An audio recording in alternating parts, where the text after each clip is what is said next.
l'âge de pierre ne s'est pas arrêté par manque de pierre. Pas plus que l'on a renoncé à la marine à voile parce que le vent est tombé. Rêveurs audacieux. Cette mise en perspective à destination de toutes celles et ceux qui, pris de vertige devant les mutations en cours, pensent que la fin est proche, est un cri d'optimisme offensif. Conspirateur positif. Il est temps de prendre au sérieux nos rêves et d'en faire une stratégie. Et si demain n'était pas foutu?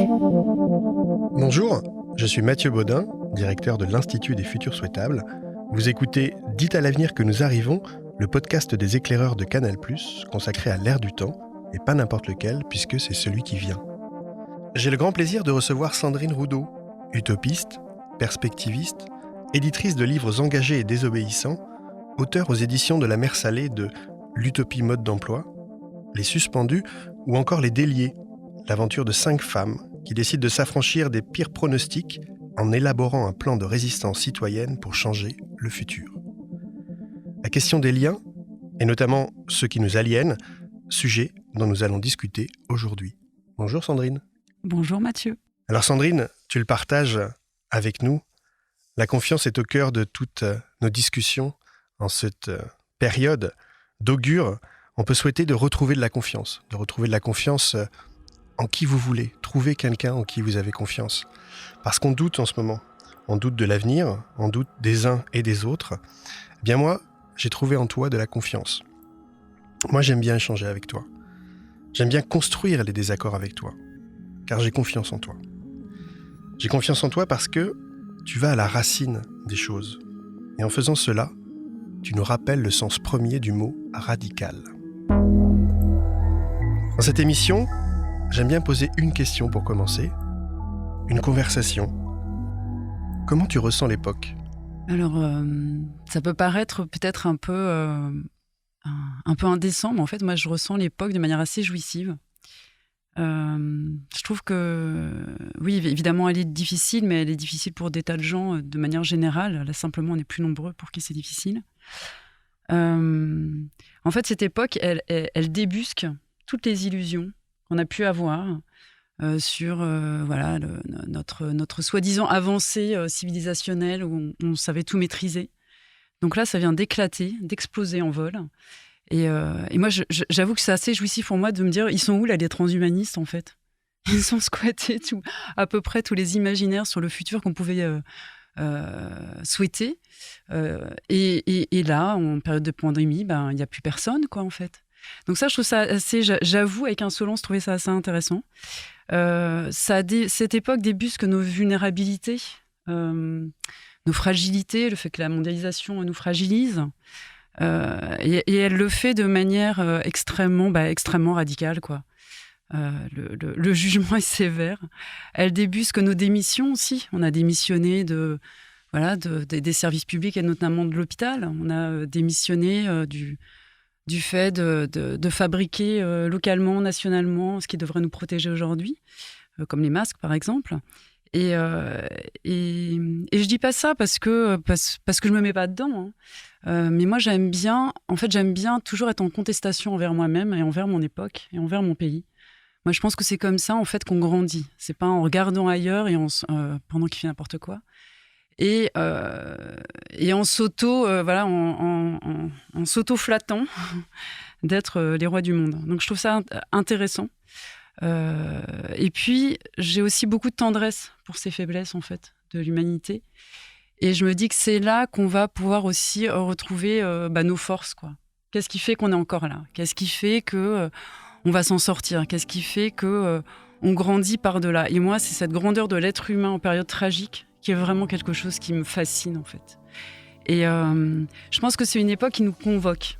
Moi, ça fait des années que je ressens ça. Alors, un petit côté tragédienne, mais tous les matins, je me dis qu'est-ce que je veux faire de mon vivant, quoi. Voilà. Demain, je peux mourir. Demain, donc qu'est-ce que je fais ? Et forcément, le Covid vient renforcer cette convocation. Et je pense qu'un être humain, c'est une chance d'être en vie et il faut ressentir cette convocation, en fait. Je pense que les forêts qui brûlent nous convoquent depuis des années. Les espèces qui meurent nous convoquent depuis des années. Les réfugiés qui meurent dans l'océan nous convoquent. Et que c'est comme ça qu'en fait, dans des périodes tragiques, il y a des gens qui répondent à la convocation, en fait, qui se réveillent, qui se révèlent. Et qu'en période confortable et hyper en paix, peut-être qu'elle serait restée dans un truc un peu, plan-plan, à consommer et à passer sa vie comme d'habitude. Alors que là, il faut qu'on aille chercher des ressources dans les périodes qui nous convoquent.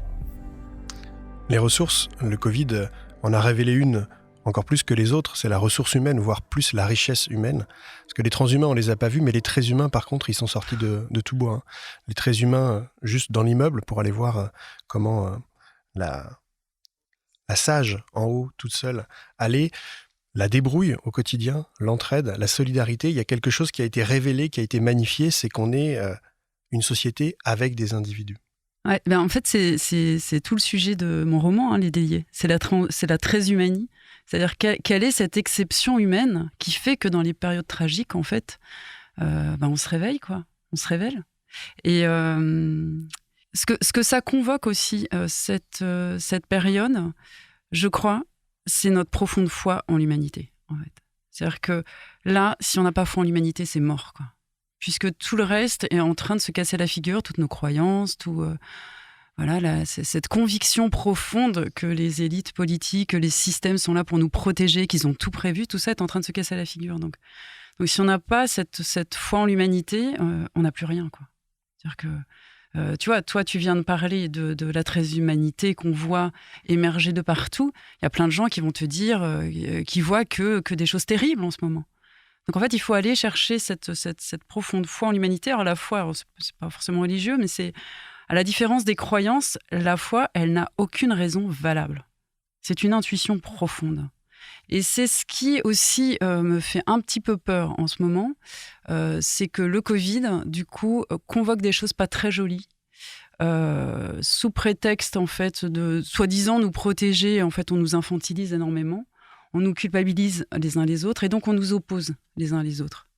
Et ça, il va falloir être extrêmement solide pour ne pas tomber dans ce piège. Et ce que ça convoque aujourd'hui, en fait, c'est le discernement. Et c'est la prise de recul. Alors justement, comment on prend du recul alors qu'on est ici et maintenant au cœur de la tempête ? Moi, j'ai beaucoup travaillé sur justement qui sont les gens qui prennent les bonnes décisions en période tragique. Ça, c'est quelque chose, c'était une obsession chez moi.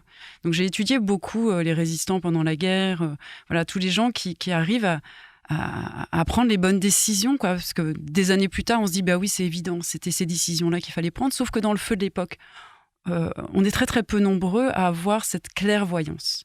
C'est-à-dire être capable de voir par-delà le présent, par-delà la précipitation, par-delà tous ces injonctions qui nous arrivent.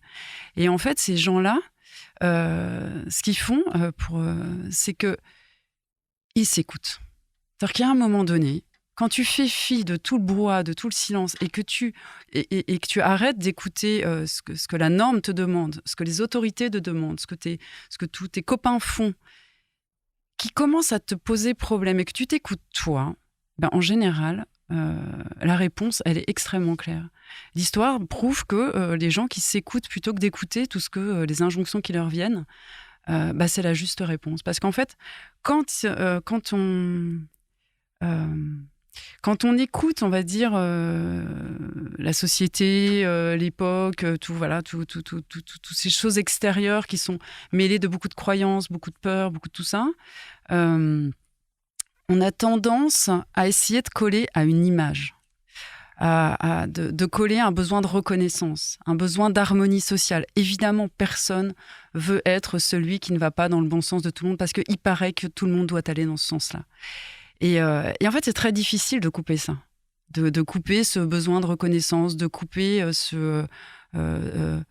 cette image de bon petit soldat qui va protéger les autres, etc., etc. Et parce que voilà. Et c'est la même chose chez les résistants pendant la guerre. En fait, c'était très dur pour les premiers de dire « nous sommes des traîtres à la nation, en fait. On ne va pas suivre ce que notre gouvernement nous dit de faire. On va trahir, en fait. » Pourquoi on trahit ? Parce qu'on ne veut pas se trahir. Parce qu'on entend en soi une voix qui dit « ce qu'on te demande de faire n'a pas de sens. Et en fait, cette histoire du sens, et ça, c'est passionnant parce qu'on se rend compte que s'écouter soi, c'est toujours écouter le sens de l'histoire et le sens de l'humanité. Et qu'à côté de ça, il y a une espèce de précipitation et tout ça, mais qui est quelque chose qui, en fait, est localisé, on pourrait dire, localisé dans le temps, localisé dans un espace d'émotion. Mais que dès qu'on décadre, et c'est là où on a besoin de recul, en fait, dès qu'on décadre, tout paraît extrêmement clair. Tu vois, si je prends aussi une autre... évidemment, tout le monde ne peut pas se mettre en recul comme Mandela, mais par exemple, Mandela, s'il a pris de très bonnes décisions quand il est sorti de prison, c'est parce qu'il était en prison. C'est qu'il n'a pas subi tout ce que son peuple a subi pendant des mois, en fait, des années. Et ça lui a permis de garder une certaine clairvoyance.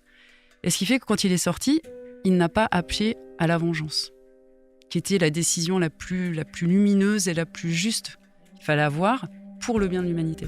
Et donc, on a besoin, en fait, de ces, moi j'appelle ça de ces bulles de suspension, de se mettre en suspens à un moment donné pour voir ce qui remonte. Et ça, c'est super important pour le discernement. C'est-à-dire que voilà, on est tous agités par plein d'injonctions contradictoires, par plein plein d'émotions. Et dès qu'on se met en suspens, c'est ce que dit un hypnothérapeute qui s'appelle François Rostand, émerge qui on est au fond. Et donc, on a besoin pour cela de se débarrasser de notre identité. On a besoin de se débarrasser de ce que les autres attendent de nous, de ce que nous, on attend de nous, de ce qu'on a toujours fait. Parce qu'à un moment donné, il faut se mettre en suspens et se dire « Ok ». Alors, il y a des gens qui se mettent en suspens par le burn-out, par exemple. Voilà. C'est à un moment donné, c'est parce que tu ne t'es pas mis en suspens avant. La suspension, c'est les cosmonautes qui, dans l'espace, Jean-Pierre a dû en parler, Jean-Pierre Gou, décadrent, voient la Terre de loin. Et tout d'un coup, l'essentiel est évident. C'est ça, décadrer, en fait. En effet, Jean-Pierre nous en a non seulement parlé, mais partagé cette émotion incroyable pour nous la faire vivre ici, sur Terre, et pas seulement en suspension au-delà de la stratosphère. Moi, j'ai parlé avec Edgar Morin, j'ai eu ce plaisir-là, et c'est vrai que ça m'avait surpris de voir qu'il nous rappelait, il le rappelle souvent, qu'il s'est jamais senti aussi vivant que sous le joug de quelqu'un. Ça a révélé en lui une force de vie, une envie de vie, un désir de vie. Et d'ailleurs, il nous rappelle qu'avec ses compagnons résistants, ils ont eu besoin d'écrire les jours heureux sous le joug allemand pour savoir pourquoi ils se battaient et non pas contre qui seulement. Mais ça, c'est super important. Derrière un nom, le nom de ces résistants, il y a un grand oui, quoi. Leur vie est au service de quoi ? Pourquoi ils se battaient ? Et tu parlais de désir, et ça, mais c'est fondamental, quoi, en fait. Le désir, c'est la puissance de vie, hein. C'est ce qui fait qu'on n'est pas dépressif, c'est ce qui fait qu'on va de l'avant, c'est ce qui fait qu'on a envie de grandir et de bâtir et de tout ça. Et étonnamment, oui, dans les périodes tragiques, c'est là où ce désir se révèle, en fait. Parce que sinon, finalement, on le regarde assez peu. Et c'est Patrick Vivray qui nous rappelait que le désir, étymologiquement, c'est l'inverse de la sidération. Exactement. Et le désir, c'est plus fort que la peur. C'est ce qui fait que tout obstacle te paraît totalement anodin. Alors, les obstacles, ils sont nombreux. Ils sont extérieurs, ils sont aussi intérieurs, étonnamment, qu'on en ait conscience ou pas. On sous-estime les obstacles, c'est-à-dire que pour tous les gens comme nous qui voulons précipiter le monde d'après et on va dire nourrir, bâtir, défendre un monde meilleur, on a tendance à voir que la partie il faut bâtir autre chose, il faut donner à voir autre chose. Et en général, on oublie que oui, bien sûr, il faut bâtir, moi j'appelle ça alter-bâtir, mais il y a 2 piliers de plus qu'il faut mettre en place pour précipiter ce monde d'après, et il ne faut pas les ignorer. C'est saboter le monde d'hier, on pourrait appeler ça désaboter, puisqu'en fait c'est un monde qui sabote, c'est un système qui sabote les êtres humains et qui sabote la planète, donc il faudrait finalement, c'est ce monde-là qu'on doit saboter, parce qu'il ne va pas nous laisser faire gentiment. Et l'autre chose, c'est s'entre-affranchir. Et c'est là où on rentre dans tous nos liens de dépendance, que ce soit des dépendances matérielles, relationnelles, techniques, qui font que tant qu'on ne se sera pas démis de ces dépendances, de ces liens, tant qu'on ne s'en sera pas affranchi, on ne pourra pas vraiment souhaiter que ce monde capote. Parce qu'on y est lié. Si je prends un exemple, si effectivement j'ai mon argent dans une banque, je ne peux pas souhaiter que cette banque capote. Pas vraiment, je perds tout. Alors que fondamentalement, pour le bien de l'humanité, et si je suis cohérente avec moi-même, je devrais vouloir que cette banque capote parce qu'elle est en train de financer des projets mortifères par le monde. Donc il va falloir maintenant regarder ce que j'appelle les liens d'aliénation pour commencer véritablement à précipiter le monde d'après. Donc Sandrine, comment on fait pour regarder lucidement, honnêtement, ces aliénations ? Alors avant de les regarder honnêtement et lucidement, on va regarder ce que c'est que l'aliénation. Et l'aliénation, j'ai conscience que c'est un mot fort et du coup j'aimerais revenir sur mon autre polarité qui est l'utopie. Pourquoi ? Parce que je pense qu'un mot qui est trop fort peut créer une espèce d'ambiance de force. Et en fait, il faut les mettre en parallèle. Moi, avant de tomber sur l'aliénation, je suis tombée sur l'utopie. Donc, je suis tombée sur le désir, en fait, d'un autre monde. Et c'est comme ça que je me suis rendu compte qu'il fallait se désengager. Mais c'est parce que je crois en l'utopie, parce que je suis convaincue que c'est la seule façon de changer le monde, que j'en viens à me dire, OK, si tu veux vraiment faire advenir tes utopies, il va falloir couper 2-3 liens, quoi. Et en fait, l'utopie, ça a été ma première désaliénation. C'est une désaliénation de notre conception du futur, par exemple. L'utopie, c'est une conception inversée du futur. C'est se dire, je décide de ce que va être demain et j'agis. Et pas, je pars d'aujourd'hui, je tire une ligne et voilà, ça, c'est le sens de l'avenir. Non, ça, c'est du futur antérieur, en fait. C'est-à-dire qu'on est scotché sur le présent et on fait à partir de là. Donc, c'était ma première désaliénation, c'est me dire, en fait, voilà, le futur, c'est ce que je veux voir advenir. Et c'est comme ça que le monde a toujours avancé. La deuxième désaliénation, entre guillemets, que j'ai eue, c'est vis-à-vis du fait que c'est forcément une majorité.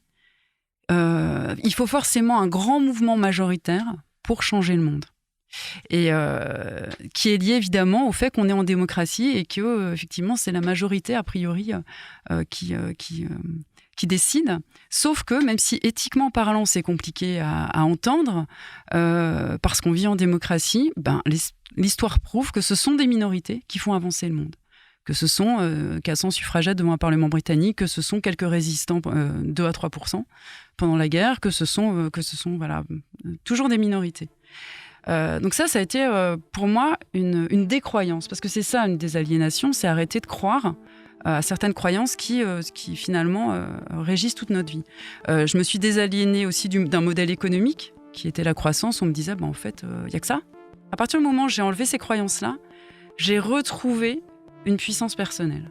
C'est-à-dire que là, je me dis, ok, mais en fait, il y a un endroit où moi, je peux agir, nous pouvons agir, et c'est l'endroit sur lequel je suis convaincue que c'est comme ça que le monde avance, que le monde n'a jamais avancé avec les élites qui nous gouvernent, mais ce sont bien des citoyens et des citoyennes qui font évoluer le droit, qui font évoluer nos représentations. Ça met du temps, c'est jamais dans le calme, ou rarement, mais c'est comme ça que ça marche. Et donc j'ai trouvé à ce moment-là cette force. Maintenant, si je reviens au mot aliénation, au tout départ, en fait, l'aliénation, alors parce que du coup, je suis allée voir, parce que comme à chaque fois, en fait, j'ai une intuition, donc je me suis levée un matin en 2012, je me suis dit, mais bon sang, c'est bien sûr, c'est l'utopie, et depuis, je comprends cette intuition. Voilà. J'ai eu la même chose sur la radicalité, et l'aliénation, c'est pareil, c'est-à-dire que j'ai parlé d'aliénation, et puis quand tu m'as dit, on va faire un podcast, je me suis dit, mais attends, il faudrait peut-être que je regarde ce que ça veut dire, en fait. Et en fait, ce que ça veut dire, c'est que d'abord, au départ, c'est céder ses biens. Voilà. Et puis au 18e, dans la philosophie, on dit que c'est céder ou perdre ce qui fait notre humanité par le jeu de normes culturelles ou de conditions sociales. Et le petit Robert dit même, c'est tout processus qui nous rend étrangers à nous-mêmes. C'est fabuleux, c'est magnifique. Et en plus, l'aliénation, c'est être fou. Hein. Donc ça veut dire quoi ? Ça veut dire que l'aliénation, on n'a plus aucune prise sur ce qui nous constitue notre identité, en fait, étranger à nous-mêmes. Et donc, tous ces liens qui nous aliènent sont en train de nous déposséder de qui nous sommes. Et c'est exactement ce que dit Thoreau dans la désobéissance civile. Il dit plus vous avez de choses à perdre, et moins vous prenez le risque de les perdre. Donc, en fait, tout ce que nous possédons nous possède.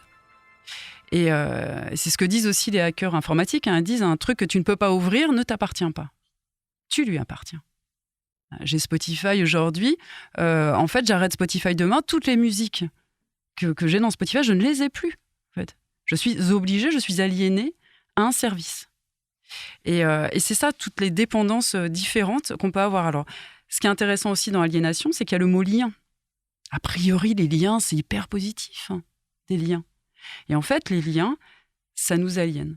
Dans le cas des résistants, par exemple, c'est des gens qui ont été contre la loyauté. A priori, c'était des déloyaux, en fait. Ils ont trahi leurs camarades, ils ont trahi tout un tas de gens. Et en fait, on voit que les gens qui arrivent justement à désobéir parfois quand c'est nécessaire et à prendre des bonnes décisions, ils sont obligés. Enfin, ce sont des gens qui, en tout cas, sont capables d'aller par-delà même des liens d'affection. Personne n'a envie de faire de la peine à quelqu'un qui l'aime, en fait. Donc, il y a vraiment... sauf qu'à un moment donné, il faut faire de la peine. Parce que vous sentez que c'est juste et que c'est ça qu'il faut faire. Donc, il y a les liens relationnels, il y a tous les liens de dépendance matérielle, dont je parlais de la banque, par exemple, mais ça peut être les gens pour qui on travaille. Et puis, ce qui est intéressant, c'est de voir la cascade de nos liens. De voir, OK, je dépends de ça. Parce que en fait, il est question de reprendre son autonomie, de s'auto-déterminer, de pouvoir prendre des décisions dont on n'a pas honte. Et pour prendre des décisions dont on n'a pas honte, il faut gérer à peu près nos liens de dépendance. Donc, si je résume, la première chose à faire, c'est d'enlever ses croyances, c'est de faire un pas de côté par rapport à ce qu'on pense être la norme. La deuxième chose, c'est suivre son intuition, regarder à l'intérieur de nous, dans cette boussole interne, qu'est-ce qui nous fait sens. Le troisième, c'est compter sur les autres, mais pas nécessairement tous les autres. Un petit nombre d'autres, ça suffit. Se rassembler sans se ressembler. C'est d'ailleurs exactement ce que disait Margaret Mead, cette anthropologue américaine, qui nous rappelait qui nous invitait d'ailleurs, à ne jamais douter qu'un petit nombre de citoyens volontaires et réfléchis peuvent changer le monde. En fait, cela se passe toujours comme ça dans l'histoire. C'est la même Margaret Mead qui, semble-t-il, aurait répondu à une étudiante qui lui demandait ce qu'elle considérait comme le premier signe de civilisation dans une culture. Elle aurait répondu « Un fémur cassé est guéri ». Alors pourquoi ? Le fémur, c'est l'os de la cuisse. Si la jambe elle est cassée dans le règne animal, vous avez quand même très peu de chances de pouvoir survivre. Parce que vous ne pouvez pas aller boire de l'eau à la rivière, vous ne pouvez pas fuir quand vous avez un problème, vous ne pouvez même pas vous nourrir. Donc ça veut dire qu'un fémur cassé est guéri, c'est la preuve que quelqu'un a pris soin de vous, le temps de votre convalescence. En gros, aider quelqu'un à traverser la difficulté est le point de départ de la civilisation, disait Margaret Mead. Mais c'est justement cet autre qui prend soin de nous, qui nous rassérène, qui nous fait ne pas nous sentir esselés, qui est indispensable. Tu parlais des suffragettes, moi j'aime bien rappeler qu'ils étaient 300 dans le défilé des Thermopyles, 300 Spartiates face à Xerxès, le roi des rois, qu'ils étaient en effet 400 premiers résistants, mais pas 10 000, pas 20 000. Ils ont montré les 400 que c'était possible. C'est cette énergie-là qui a rendu possible la suite. Donc toi, tu paries sur l'individu ou plutôt sur des groupes d'individus.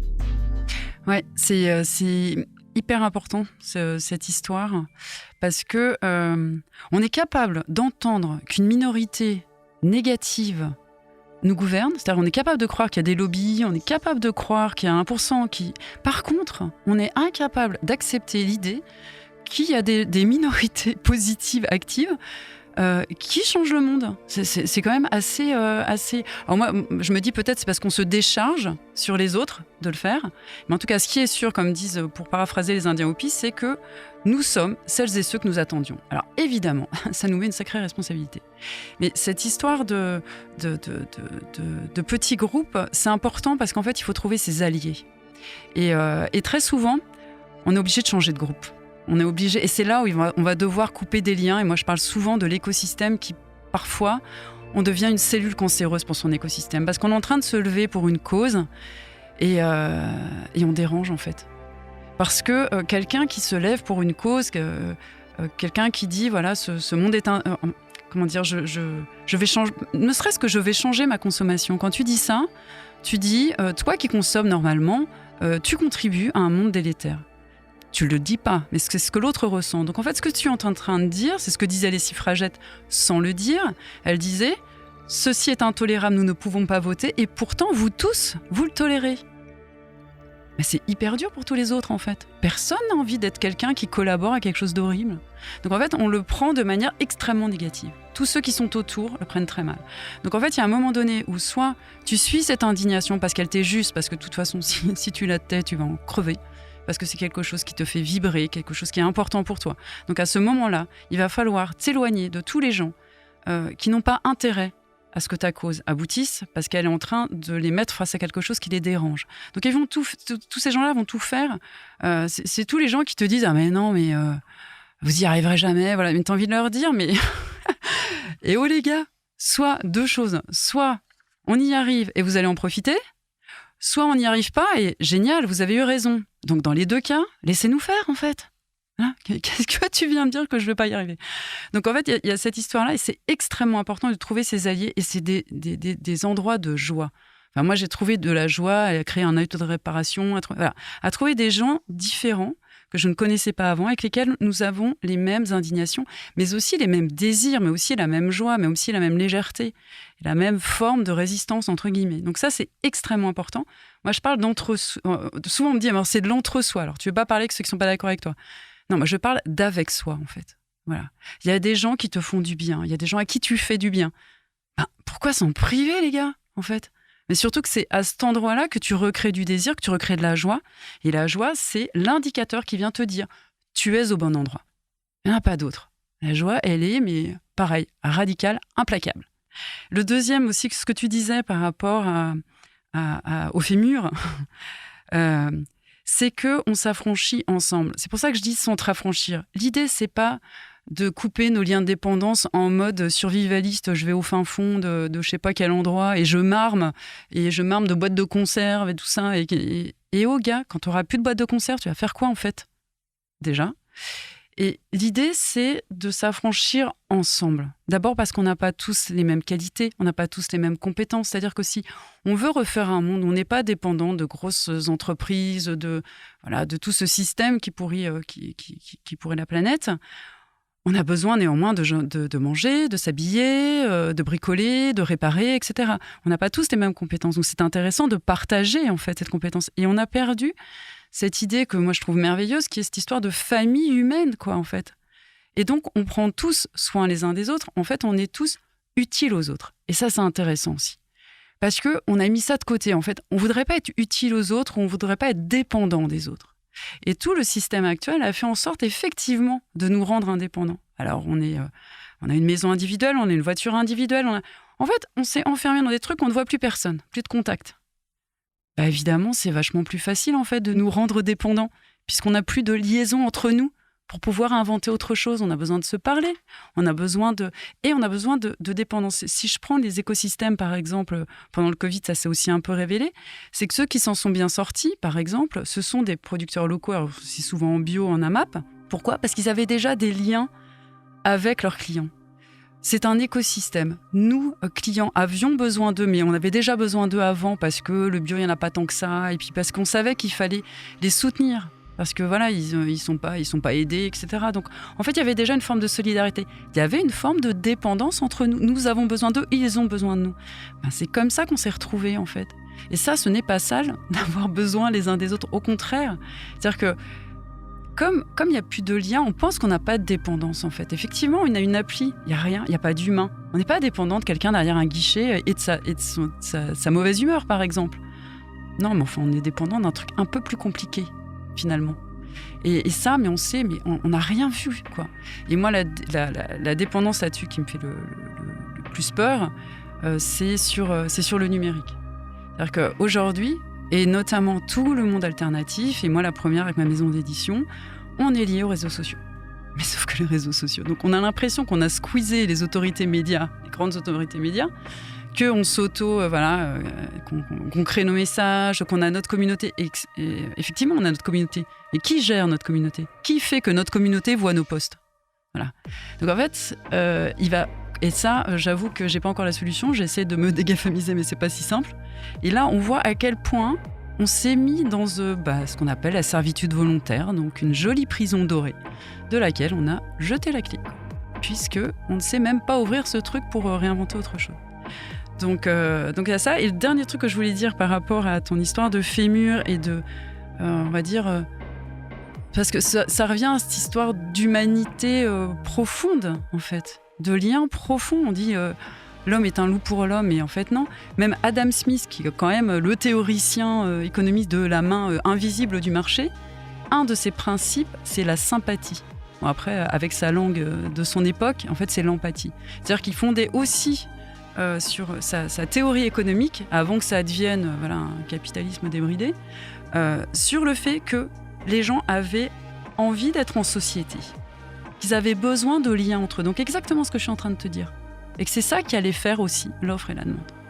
Que ceux qui pensent que c'est impossible sont priés de ne pas déranger ceux qui essaient. Comment on fait quand on a fait son check-up des aliénations, quand on a envie de changer quelque chose, on commence par quoi ? Alors on commence par essayer de regarder avec lucidité ce qui vraiment nous rend dépendants, ne nous rend pas agiles, ne nous rend pas résilients. Ce qui fait que nos vies sont très liées à des décisions qui ne nous appartiennent pas. Et très vite, on commence à voir ce qui ne va pas. Soit des décisions qui ne nous appartiennent pas ou qu'elles appartiennent à des gens ou à des systèmes, des systèmes, d'ailleurs, ce n'est pas des gens, des systèmes que l'on réprouve. En fait. Et ça, c'est compliqué, il faut essayer de le faire sans jugement. Exactement comme tu sais, en méditation, on te dit observez vos émotions sans les juger. C'est ça.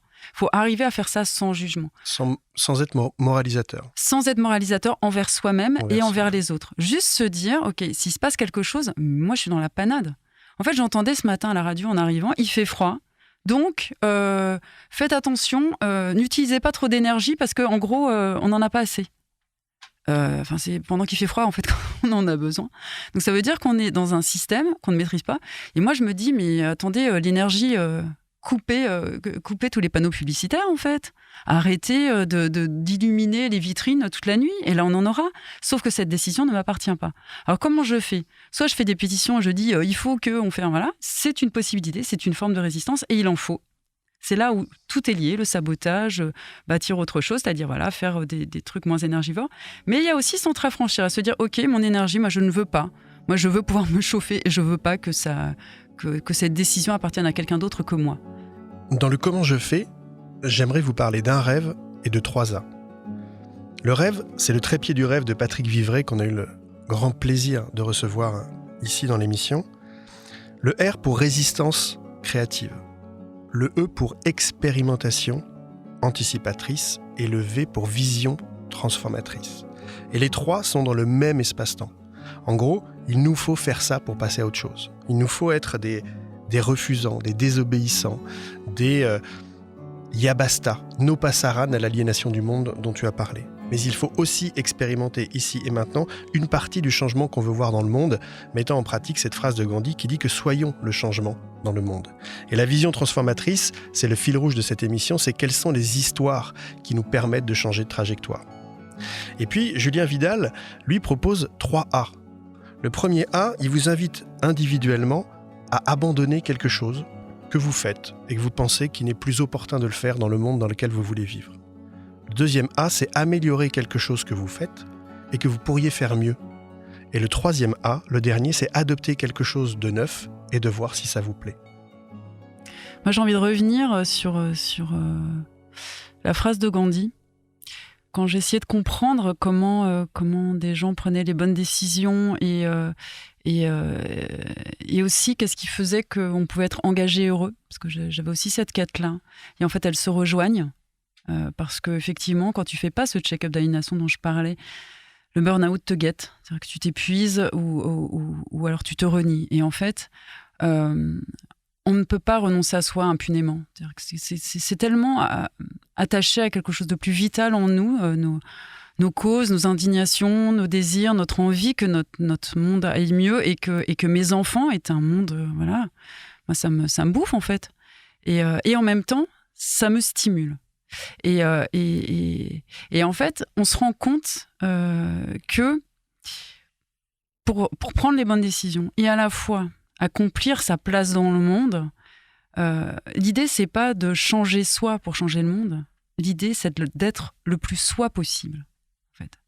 Moi, il y a vraiment cette histoire-là. C'est-à-dire que les gens qui prennent les bonnes décisions, que ce soit aujourd'hui ou que ce soit pendant la guerre, ce sont des gens qui sont extrêmement proches de qui ils sont. Ils ne lâchent pas, en fait. Ils ne négocient pas sur qui ils sont. Et comme par hasard, quand tu négocies pas sur tes valeurs, tu négocies pas sur l'humanité. En fait, c'est extrêmement lié, cette histoire. Et je pense qu'il faut arrêter de dire « changeons pour changer le monde ». Il y a une espèce de fuite en avant, comme si... et puis c'est du sabotage de l'être humain, c'est-à-dire que nous ne sommes pas assez bien. Il faut qu'on change. Mais non, en fait, c'est pas ça le truc, c'est qu'on a empilé tout un tas de bazar par-dessus qui nous sommes au fond, qui fait qu'on s'est rendu absent de ce que nous sommes au fond, qui est quelque chose d'extrêmement puissant, d'extrêmement juste. Et en fait, il faut se débarrasser de tout ça, de tout ce qui nous rend absents, pour retrouver cette force singulière et être le plus soi possible. Et c'est comme ça que le monde sera, quoi. Merci Sandrine. Merci Mathieu.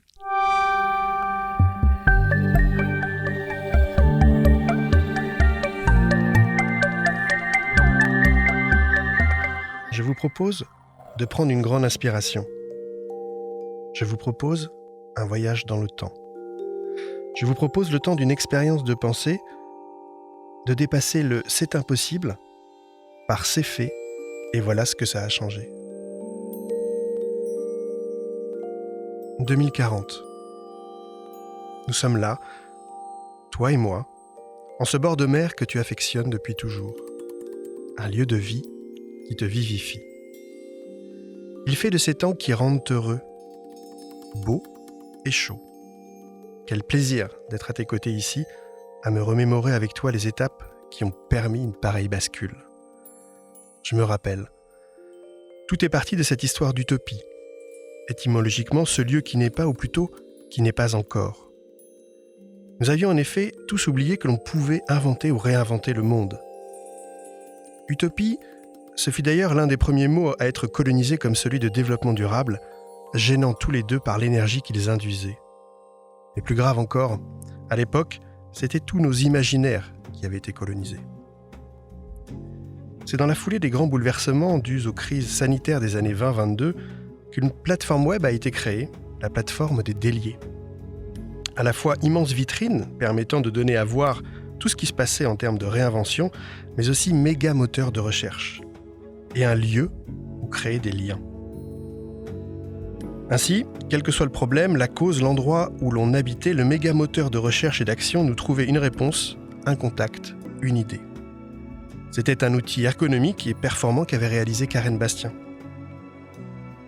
De temps en temps, nous nous réunissions, ce qui permettait de développer notre bienveillance pour la cause des autres. Ça nous permettait de les comprendre, et plus encore, de mieux nous comprendre, tout en donnant à voir la force de cette biodiversité humaine. C'est à cette époque qu'a émergé la semaine du Grand Bazar. Il faut dire que les années 2022-2024 avaient été tellement révélatrices du conservatisme, de l'absurdité et de l'injustice mortifère du vieux système que cela avait explosé, ouvrant grand la porte à des moments tels que celui du Grand Bazar. À l'image des carnavals d'antan, sur une semaine, nous menions chacune et chacun nos actions, nos créations, nos actes de résistance en même temps, au même moment, histoire de faire multitude. J'en ai ainsi vu, à quelques mètres les uns des autres, coller des stickers sur les bancs quand d'autres squattaient les parkings de supermarchés pour faire des ateliers de réparation, d'autres en plein sabotage de distributeurs de boissons sucrées en collant tout simplement un panneau « en panne ». Incroyable moment où tout le monde allait à son endroit de résistance créative. Tous en même temps, la même semaine. Et ce qui était génial, c'est qu'on a vu que l'action de chacun, qui pouvait paraître anecdotique ou diluée, en fait, ça donnait lieu à une grande force, une grande diversité à la fois, aboutissant à un mouvement qu'il devenait impossible de contrer, tellement il se déployait de toutes parts. Alors, je pense que cette idée est tout droit issue de ton roman que tu as écrit il y a 20 ans. Comme cette autre idée avec laquelle nous vivons au quotidien depuis longtemps maintenant. En effet, quand nous nous rencontrons aujourd'hui, nous échangeons désormais à partir de ce mot de famille que chacun choisit de porter. Fini ce qui était le premier héritage, parfois lourd, à savoir son patronyme, symbole d'une identité pouvant être subie. Chacun maintenant adoptent un mot. Lucidité pour l'un, humilité ou suspension pour un autre, radicalité, curiosité, émotion ou émerveillement pour d'autres encore. Le mot du jour qu'avait porté en son temps Claire Michalon donnait lieu à un vaste choix de termes qui avait retrouvé justesse, sens et saveur. Et c'est ainsi que nous avons démarré des conversations sur quelque chose de plus juste. En 2025, quand l'intelligence artificielle arriva au pouvoir et que s'ensuivit le blackout numérique, dévastateur sur le moment mais si profondément libérateur, certains ont préféré s'extraire de tout cela, décidant de constituer les caravanes de décolonisation des imaginaires. Il s'agissait de recréer du lien entre les gens, entre les villes, puisque le virtuel ne pouvait plus le faire. À l'image des cirques d'antan, la caravane arrive, s'installe sur la place du quartier. Tout ce qui était ménagerie est devenu lieu d'atelier, de discussion, de démonstration de tutos récupérés dans d'autres territoires, dans d'autres régions, dans d'autres pays. Ces caravanes récoltent ainsi au fil de l'eau des idées, des outils et des actions, puis essaiment les idées des uns en réponse aux problèmes des autres, entremêlant le fil d'une même humanité.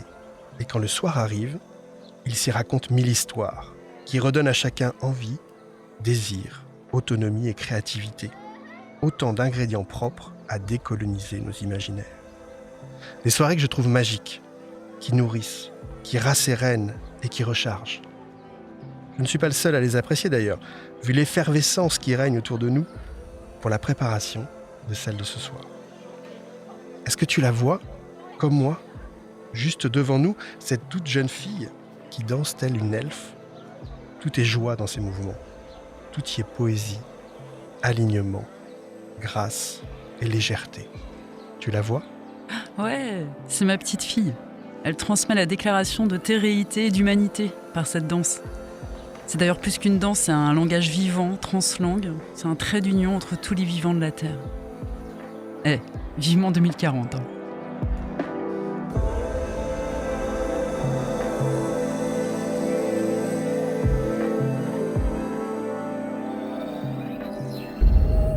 Merci beaucoup d'avoir écouté ce podcast. Merci à l'équipe technique, à Carole Babin-Chevet, ma co-autrice des Uchronies, et à l'équipe de CQFD.io. Si vous voulez en savoir plus sur le monde de demain et les initiatives à l'œuvre ici et maintenant, rendez-vous sur le site des éclaireurs de Canal+. On se retrouve très vite pour un nouvel épisode. Et si vous voulez partager ce moment avec nous, n'hésitez pas à vous abonner. À très bientôt.